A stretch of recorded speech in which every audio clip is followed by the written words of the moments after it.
Welcome to Unmasking Social, where we talk about building real friendships and meaningful connections without masking who we truly are. I'm your host, Sharon Baum, a speech and language pathologist with an expertise in social thinking and how it relates to autism and ADHD, specifically with our teens and tweens. Let's dive in. Hello.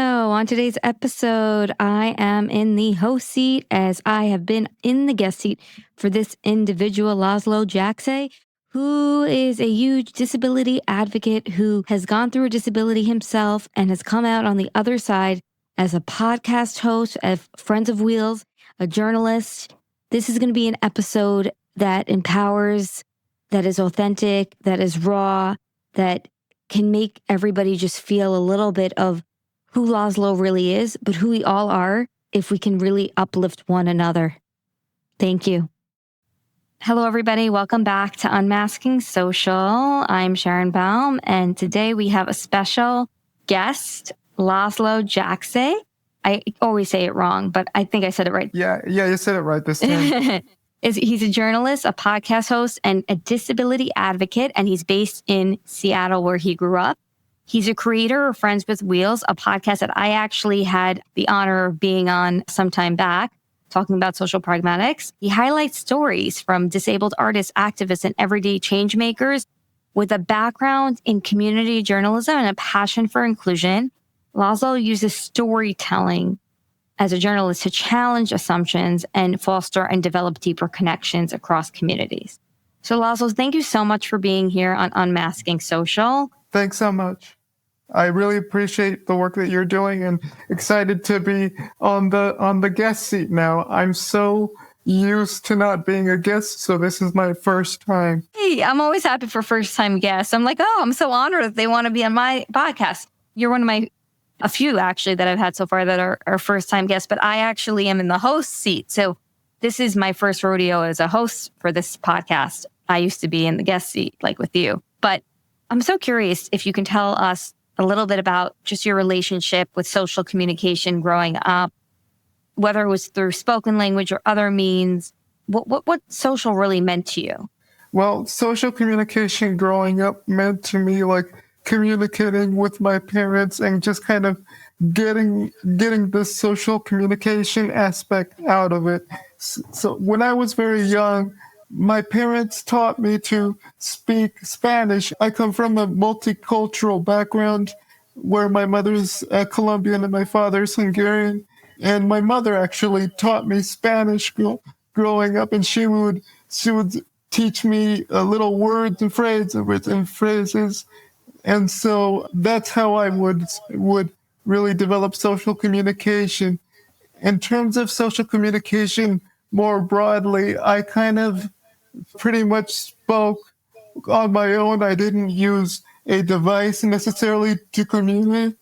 So I kind of pretty much developed it on my own, and I kind of developed it naturally, I guess. Interesting. First of all, you developed it naturally, but kudos to your mom and you for learning another language on top of English. Bilingualism is something that us speech pathologists love to hear about because it's so good for your cognitive abilities. So that's great to hear that you were learning another language.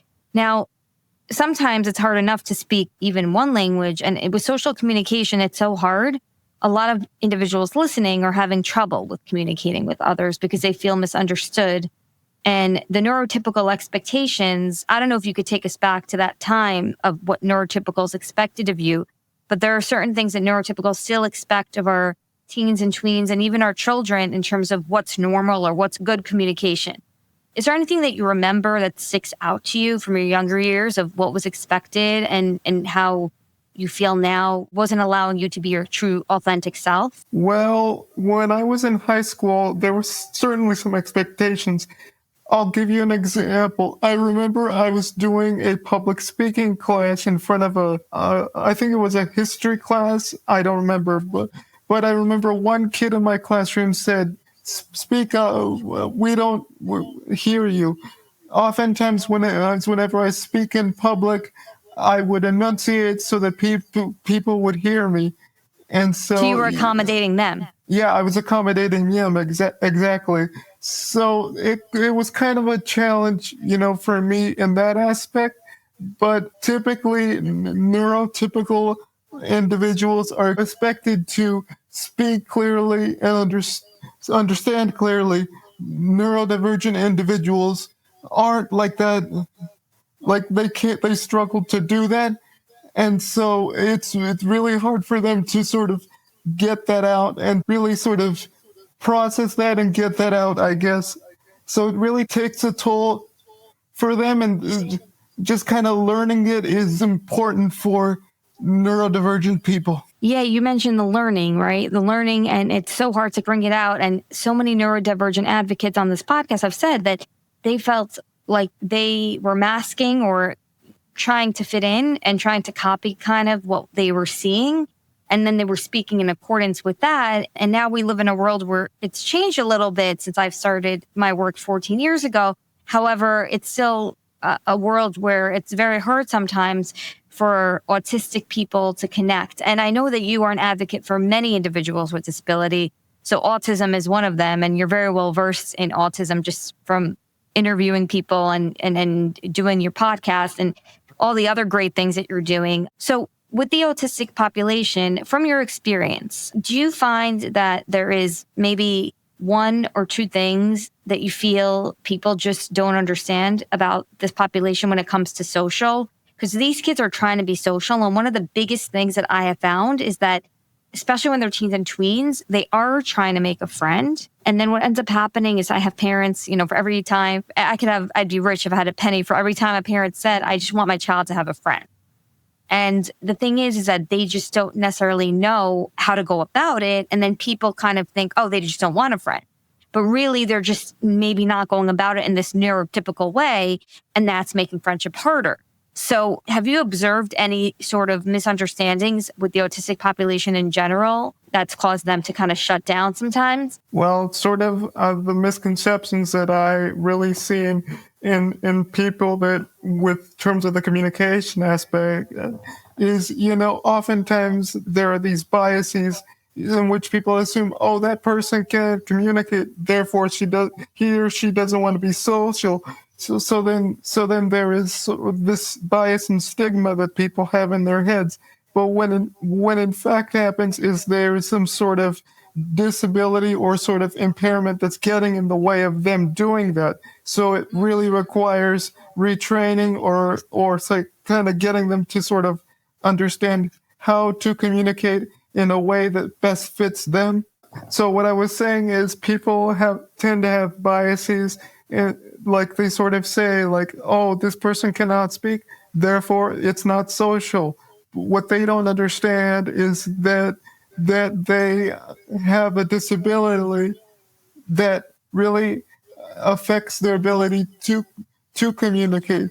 So it requires them to sort of retrain, sort of get them to communicate in the ability that best fits their needs. I remember when I have a family member that has neurodivergent qualities where she can't speak clearly, where she struggles to understand commands and sort of do certain tasks. So teachers in her particular classroom would have to adapt to her needs and really sort of be more flexible and adaptable, which neurodivergent individuals have a hard time doing. So it's a really complicated process to sort of really get in the habit of finding ways to adapt to their needs, I guess. Yeah, no, what you touch upon is all the work that us SLPs are trying to do, but what you are trying to do is also as an activist for the neurodivergent and non-neurodivergent community, but disabilities in general, which is that flexibility, the accommodation piece, where the neurotypicals sometimes aren't as neuroaffirming as we'd like them to be, but there has to be a level of flexibility on both ends. So, this flexibility that you mentioned, some people may not really even know flexibility, but again, it's the ability to shift from one thing to another, be able to even adapt, like you said, to a situation that's changing. adapt to the fact that maybe, you won't be first online each time, or maybe adapt to the fact that like you might have to transition from your structured setting during school, right? Which is so hard, to gym, which is unstructured, and then back home. It's very hard. But then you're mentioning the flexibility back that you've noticed, that the teacher also has to accommodate these individual with the neurodivergent traits or autism, because if not, then it's just a one-way street of flexibility. And these individuals need support in terms of socializing. There's still a lot of work to be done. And that's why we have people like you also just out there advocating, which brings me to another point about you, a big point. You are a huge advocate for anybody with a disability. And so for everybody listening, are you an advocate for anybody with any type of disability? I'm an advocate for anybody with any type of disability, whether it be physical or kind of hidden disabilities. So pretty much a broad array of disabilities, and it's just really great to represent them and like get to know their stories. And so that's why I created Friends with Friends with Wheels. I really wanted to create this sort of understand the stories in the disability community. So I bring in activists, disability experts, parents, caregivers, everybody that can contribute to the disability community, and talk about ways that their disability has impacted them and what they're doing about it to advocate for others. So it's been a really meaningful experience. And I've been going for 3 years. So it's been pretty awesome. 3 years. And I've listened to a number of your podcast episodes, and you've had leading advocates and leading professionals that just want to be on there. So, I mean, kudos to you. When is your 3-year anniversary, or your 3-year anniversary past? I can't keep track.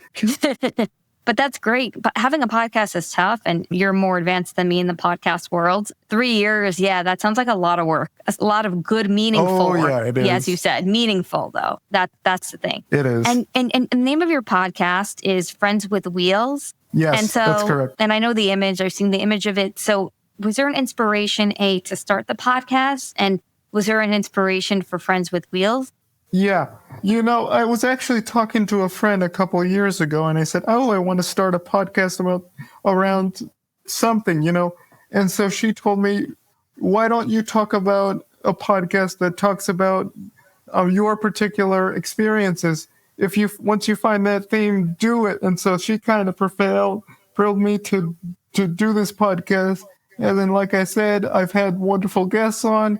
I've had to learn about different topics, and I just learn something new every day, and it's really been fun to sort of really get to know people, their stories, and how they make differences in their communities. What you touch upon is something that's so aligned with my values and the values of hopefully all those who are listening. But the work that I have done with the community, specifically the neurodivergent community, which is, what are your strengths and interests? Let's figure this out together. And if you go along with your strengths and interests and do something with that, no matter what's going on, no matter how hard life is and how challenging it is, and this goes for neurotypicals too, that meaning that you can get out of the strengths and interests is so crucial. So you identified, I guess, from a younger age that you wanted to be this journalist figure. Is that correct? Yeah, actually, I wanted to be a journalist when I was in college. I took a lot of journalism classes in the University of Washington. Go Huskies. I want to shout my UW alumni out. And so I've been able to really take journalism classes.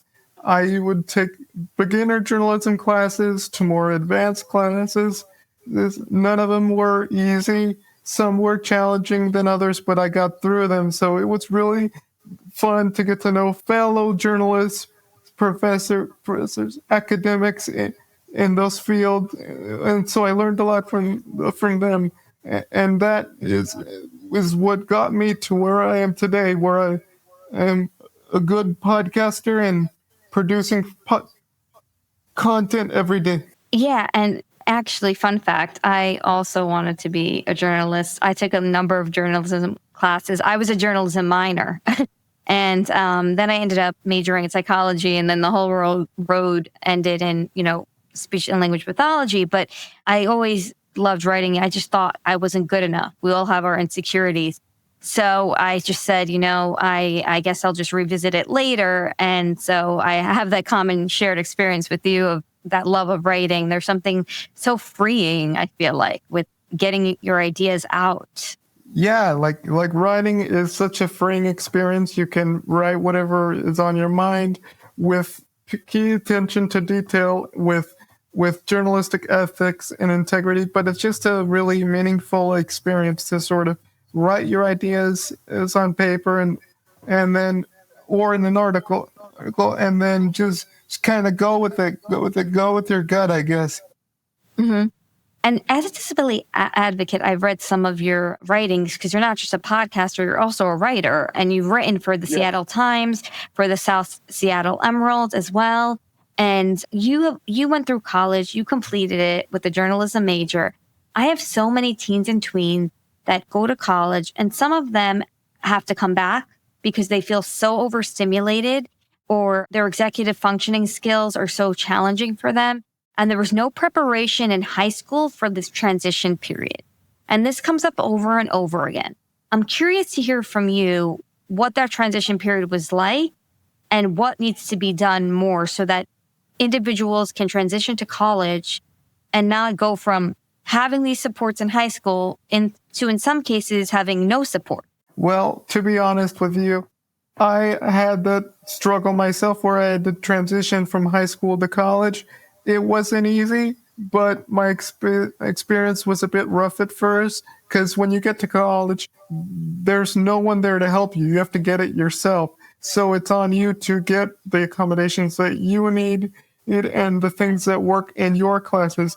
When I got to college, I was enrolled in a program called the Disability Resources for Student Office at the UW.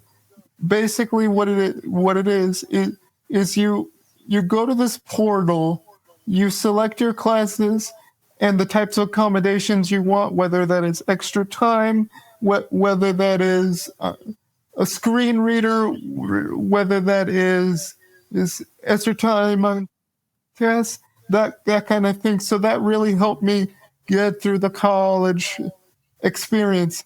And that was for each class. You were able to choose which accommodations you need. And did they check in with evidence or data to support that? Yeah, that was for every class that I took.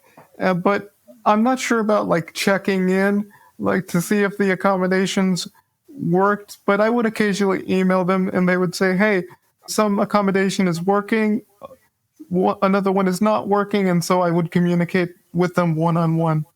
So it sounded like you were an advocate from the very beginning. You had this inner advocacy for yourself, even before college. In some cases, people have others trying to advocate for them, but it sounds like you were advocating for yourself.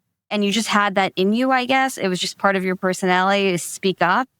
Yeah, I mean, I had to do it. I mean, because I had to like advocate for myself. The moment I knew I arrived to college, I knew I had to speak up for myself. There was no one there to support me. Like in high school, you have an IEP, you have a group of teachers, you have a group of other staff members. When you get to college, it's not that. It's on your own. You have to get your own accommodations for the classes that you're taking and like modify along the way. Yeah. And being that there are 50 states in this country and each city even operates differently, right? Part of the thing that I see is that not all colleges are created the same when it comes to these accommodations. Some don't really have any. Some you have to really fight for and really show evidence and data.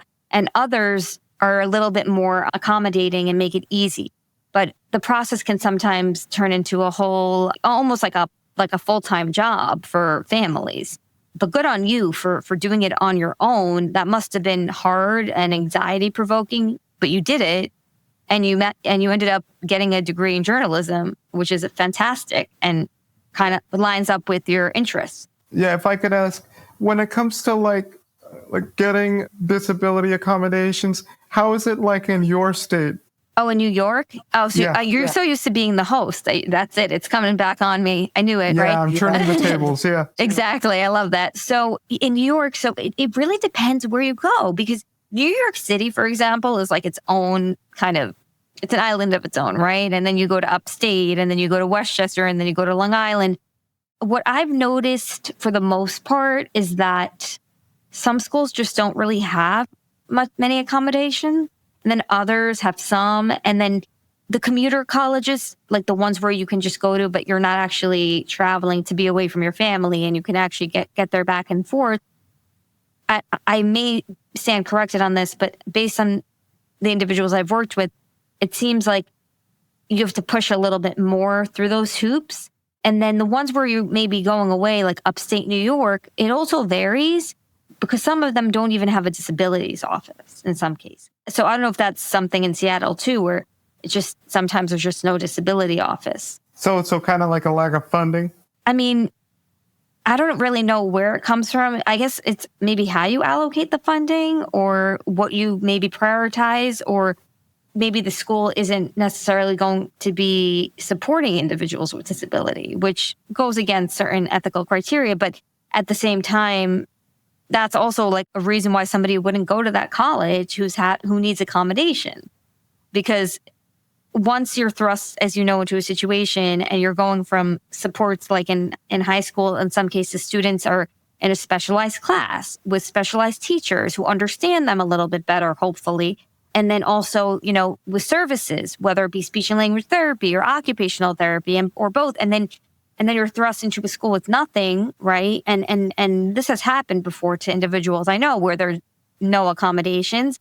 It's very hard to settle in, even if you try. The anxiety is overwhelming. The sensory overload is just so burdensome. And then executive functioning challenge I have too. And I can only imagine just that whole mindset shift, and just it leading to just a need to just go home, honestly. And these are bright, like you, very bright, creative, brilliant individuals that are, sadly, as you know, as the advocate, being kind of kept away from these spaces in indirect ways.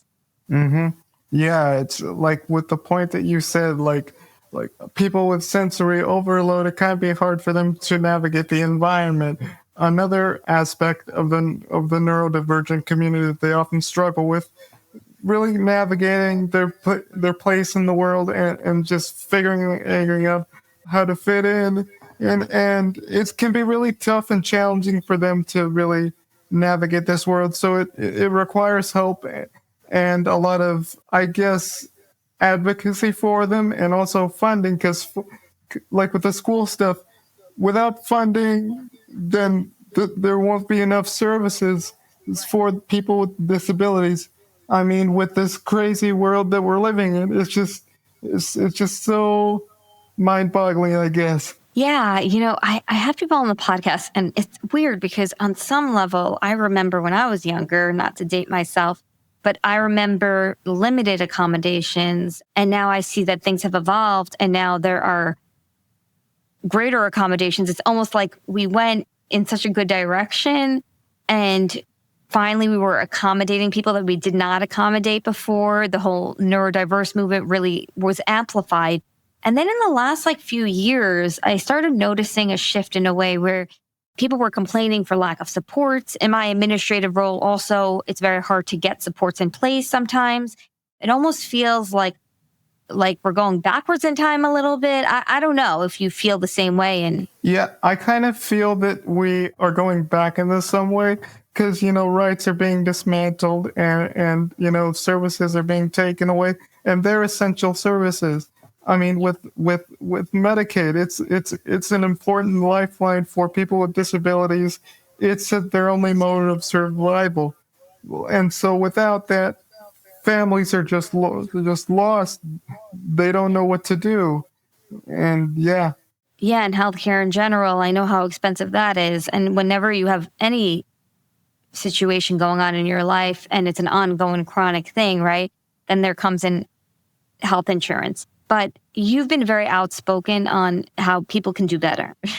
And no matter whether it be a clinician, an educator, or even other people around you, people can do better. And what do you wish people understood better about the social lives and capabilities of autistic people or even other people with disabilities? Well, that they require different needs, they operate differently, and that they need accommodations that are really tailored to their needs. Oftentimes, they struggle with sensory overload.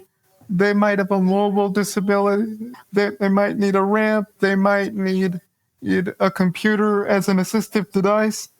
And so those needs need to be made for those people with disabilities.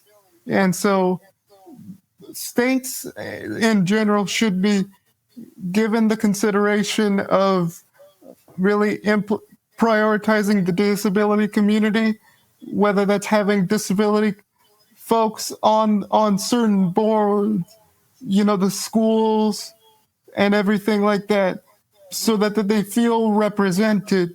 Because oftentimes there are people on like school boards and they make decisions that don't reflect the needs of the community. That needs to be changed. More people with disabilities need to be on those boards or on those city councils or whatever form of government they can participate in so that they can meet the needs of other folks with disabilities. That's such a great point, because advocacy is all about speaking up.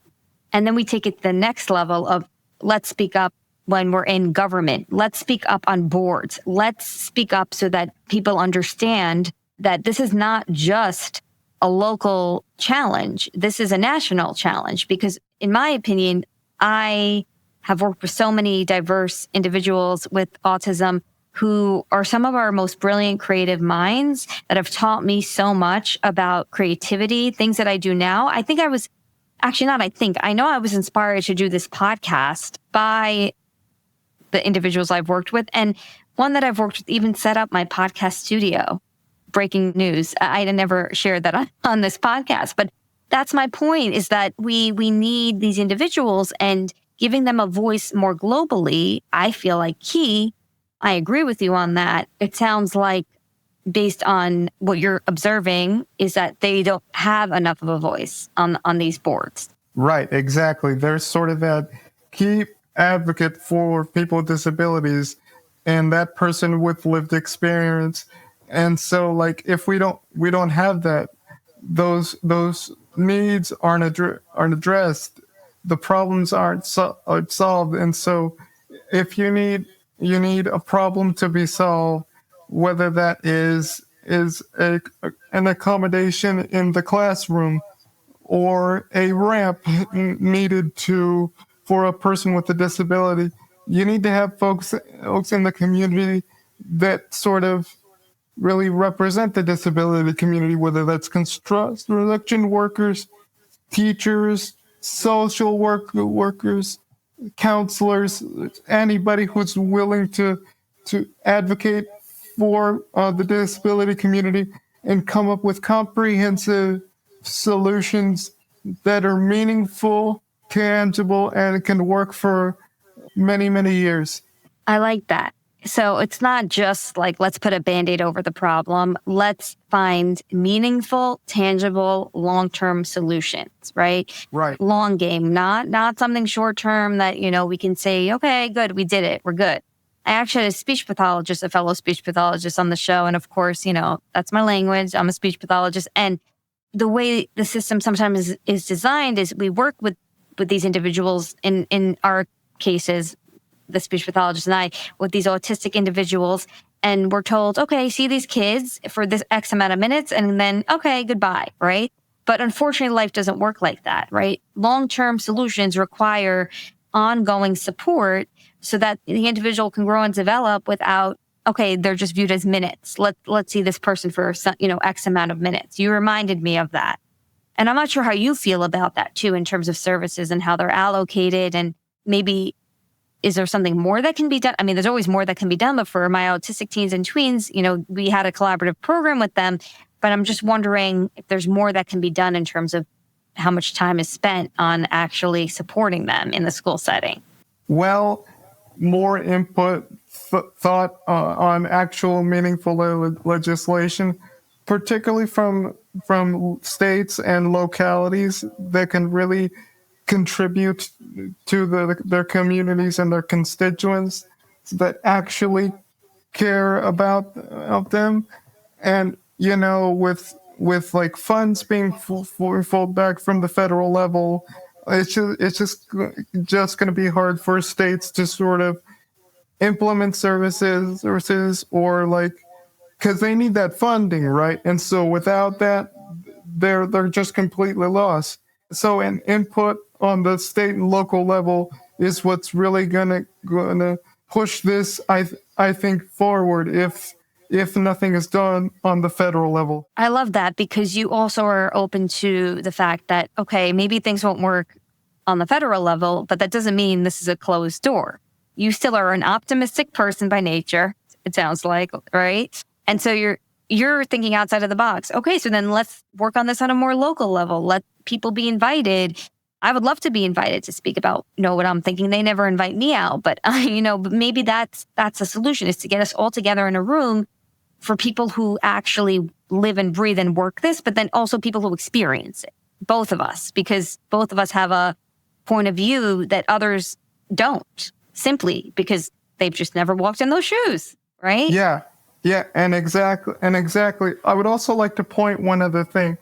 When it comes to state and local office, have people that actually represent the community instead of those that instead of like interest groups, because they might say one thing that they represent the community, oh, we support this, and then they stab in people's back and actually don't care about them. So having officials that care about their communities, their constituents, is, I think, what's important. Politics is just such a dirty game, but listening to you, I feel like you're on your way to law school. You should have gone to law school. I feel like you law have school was very hard. I would never do that with the legal jargon. The legal jargon. I mean, I actually toyed with that idea myself, and then I said, "Oh wow, that's grueling." And there's so many elements of it that seem so boring. But you would make a great lawyer, in my opinion. I actually believe I would. I haven't considered that. Yeah, just everything that you're saying and all the ins and outs that you know. And I guess this is also something that you're so interested in. If you're going to be a disability advocate, you have to kind of be up in the up with what's going on in legislation and government. I'm going to actually circle back a little bit, because with all of this frustration that people are feeling because of legislation, right? And because the funding is limited, I couldn't believe it, but I spoke to a woman recently from Oregon, and Oregon. I'm a New Yorker, so I never say any of these things right. Oregon. Yeah, Oregon. And she said it was 51st. I said, wait, 51st? I thought there were 50 states. I don't know. Maybe I'm having a weird day, because Puerto Rico is part of the equation with funding. So she said Oregon is 51st for funding. So there is an element of lack of funding and how that impacts people. And then people have to get creative. But with that comes also a lot of other challenges. And I'm very dedicated to mental health, because that was my background in psychology. And it is something that I've, struggled through myself. And mental health is a topic that you also address a lot in your writings, in your podcast, like OCD specifically, accessibility, and how that's impacting individuals. Can you tell us a little bit about how you've observed mental health impacting those with autism or those with even disabilities, and what has really helped these individuals? There's no one size fits all, but maybe help them get out of the darkness? Sure. So like you said, I've been interviewing mental health professionals on my podcast more so than my writing. And I've been able to interview various guests in the mental health space, and they would focus on things like OCD, anxiety, EMDR, which is eye movement desensitization, reprocessing, And so That's some for of the trauma things too, right? for trauma too, yeah. Yeah, I remember that. And so, yeah, I got to learn more about the mental health space. I really find it fascinating, like yourself. I really wanted to explore that further, and I just been able to learn something new in the mental health space. It's really a good opportunity to interview folks in the mental health space like yourself that are doing good work in those communities, the disability community and beyond, and how they sort of interconnect. Yeah, the comorbidity of mental health struggles with individuals with autism is very, very high. I imagine in the disability community, it's very high as well. Mental health in general in this country is something that is at an all-time high in terms of mental health challenges, post-COVID especially. And so we have now another layer of struggle that sometimes our teens and tweens and even adults are really masking because they're battling their autism while they're also battling their mental health at the same time. And so it's just really tough. I mean, if there's any words of advice that you would give to a neurodivergent listener right now who's having trouble with social and also as a result exhibiting a lot of anxiety and depression and feeling like, oh no, what's going to happen to me? I'm not making any friends. Nobody understands me. How is this going to work? How am I going to move forward? What would be a piece of advice that you would give to folks that are struggling with those issues?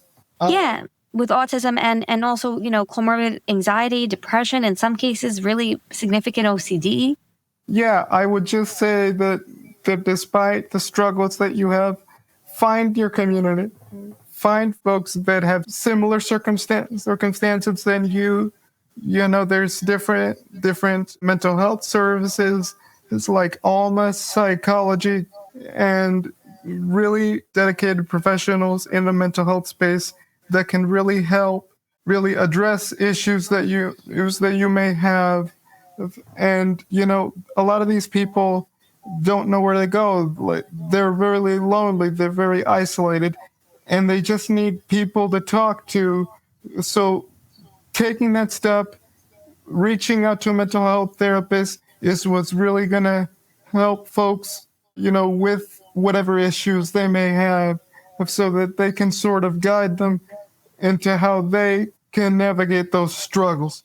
Wow, well said. You said it better than I could have said that. So thank you, Laszlo. But yeah, what you said that really resonated with me was find your community, find your tribe. There's a book actually called Neurotribes by Steven Silberman, who was one of the first people to think about neurodiversity. And the concept of neurotribe is really finding your people, finding your group, because there are going to be a lot of people that may not be people that you want to necessarily affiliate with, which is normal. But I think things start shifting for people when they find others that are like them. And so what you said really resonated because I've noticed that shift, that even though social is really, really hard, and then in addition that the other layer of mental health, because it's so hard to be social, goes hand in hand when you feel isolated. It's like once these individuals start finding even just one person to share things with, it's a game changer, really. And I'm not sure if you've experienced that where you've found your tribe. I mean, I was never a group person personally. I was more a one-to-one. My friends still don't get along with each other. Fun fact, I hope they're not listening. But I'm saying, I was never that group person. So it doesn't even need to be a group, a community of people that you can connect with, right? So was that something that you went through also and it took time to find that? In terms of finding my tribe, I really struggled to really make friends, especially in high school. I was kind of closed down, kind of didn't want to talk to anyone. But when I got to college, I was very social. I got along with people. I met them, got to know, a little bit about them, about their background and what they want to do. So it was a 360 transition, I guess. It required a lot of guts and a lot of introspection with myself. So kind of like, do I want to be this quiet, shy individual, or should I change that?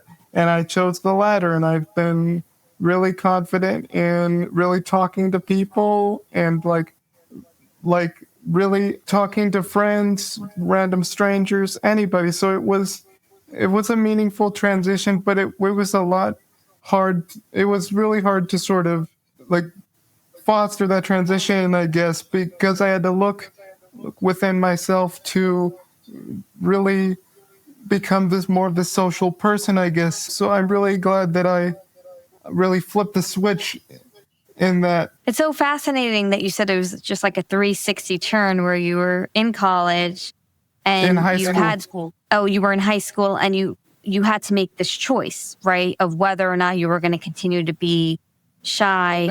And then when I went to college, that's when I developed that transition. Interesting. And I guess it appears differently for different people because sometimes some people find that in high school. Sometimes people find that a little bit earlier. But I guess that switch kind of clicks maybe for people at different points. But you said it was through introspection or you reflecting, you using all those strategies that we do with the autistic community, but just helping them think about reflecting on what they really want and maybe taking those social risks and maybe it not turning out the way you really want it to, but you're taking the risk that, okay, this may be okay and it may not turn out okay, but I'm willing to take the risk because the reward might be really wonderful. And then in all these situations and all these people that I've worked with and I now keep up with, or even through the podcast, what I've noticed is that they say they took this risk, which was really hard, and then their lives became more meaningful, more rich because they were socializing with other people. Is that what happened to you? Did your life become a little bit more colorful or vibrant? It became different, I guess. Like I said, I started to really be more confident in myself and just kind of be more confident and say, hey, I want to be this social person. You know, there's something that I can give. And so, and I've been talking to people and actually that's one of the benefits of having this podcast. I actually get to talk to people in the disability community. You know, I used to have questions typed out, written on a piece of paper. Now I don't have that. Now it's all in my brain. So it's been really of a transition, I guess, from paper to not paper memory. So yeah, and it's been a bit of self-reflection to ask myself, who do I want to be? What version of myself do I want to see put forth?